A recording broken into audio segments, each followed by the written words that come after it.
Good morning, everyone. Hello and welcome to day 9 of 31 days of Dunktober. As you can see, I am in my garden, hanging out some wet washing. Hopefully it will dry today because it's very windy. The wind is very strong. It's great weather for drying clothes. I have been asked a few times to explain why I am making these special lessons during October. Well, the reason is that on October the 31st, I will be celebrating my 7th year of making video lessons here on YouTube. On October the 31st, 2006, I formed my YouTube channel. This occurred while I was still living in China. So, the 31 days refers to the date my channel was created. And Dunktober? Well, that is just a fun play on words. October becomes Dunktober.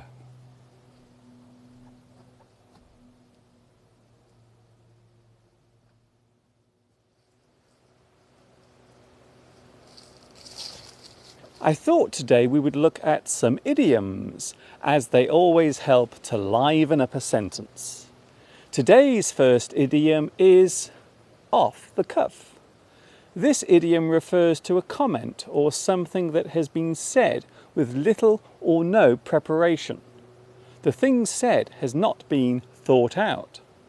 An off-the-cuff speech is one that is being made up as it is being given. The speech can be described as impromptu. It is being said on the spur of the moment. An off-the-cuff remark means that something was said without thinking.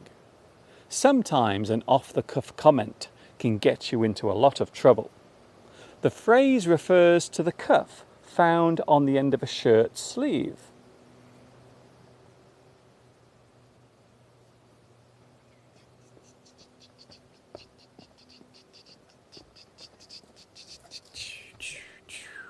Our next idiom is splitting hairs, or to split hairs.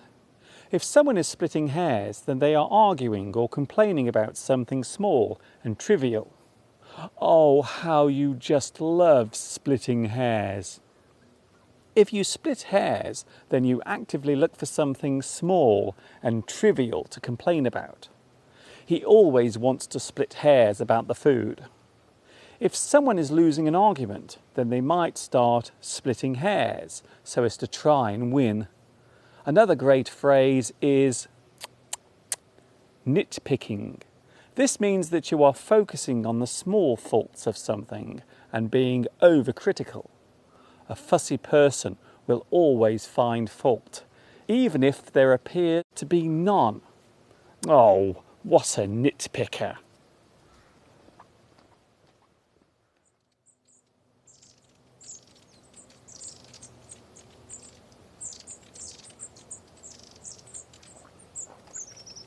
There are lots of long-tailed tits feeding above me. Can you hear them?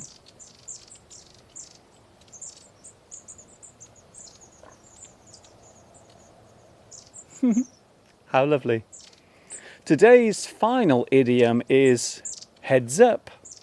To give someone a heads up or to get a heads up means to give or receive a warning of some approaching danger or problem. You give someone a heads up to warn them.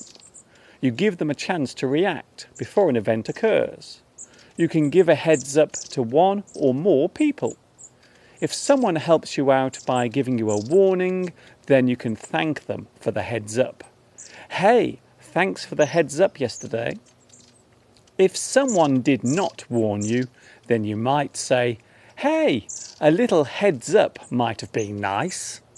To warn someone is to give them a heads up.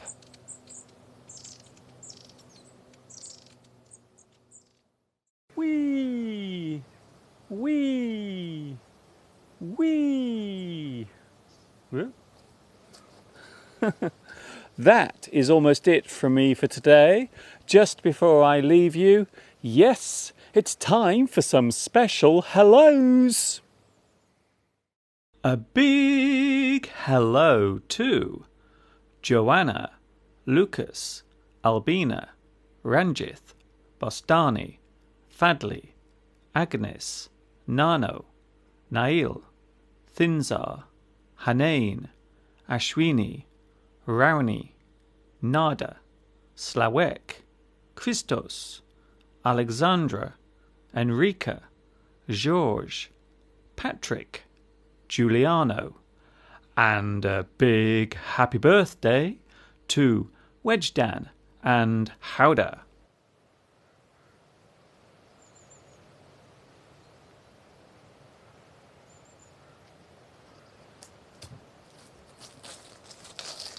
Can you see who are back? The sheep. They're back in the field. Well, I don't think they're the same sheep as last week, but it's still nice to see them back. Anyway, I will be back tomorrow morning, bright and early, for day 10. That's incredible. Day 10 of 31 days of Dunktober. Oh, these days are going by so fast. They say that time flies when you're having fun. I hope.